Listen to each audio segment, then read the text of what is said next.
Hello bos, selamat petang kami Sepang. Hari ini kita kedai ada dapat yang kereta ni tahun 2010 Toyota Avanza 1.3 manual E-spec lah. Okey, harga jual 16,800. Depan punya bumper kita sudah touch up lah, tapi molek kita tak pernah buat lagi ya.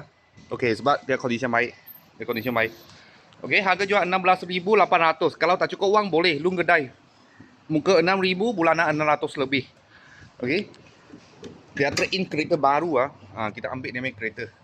Okey, DOS 16 watt VVTi. Di dalam semua original, tulang wheelhouse semua cantik. Okey, monet original lagi ya. Original lagi. Okey, tapi dia manual punya kereta lah. Original punya stiker sampai sekarang. Dalam macam ni. Okey, semua cantik. CD player, Toyota punya CD player. Ori sampai sekarang. Okey, dia sebuah MPV lah. MPV punya kereta. Aircon kat atas sekali. Boleh duduk 7 orang.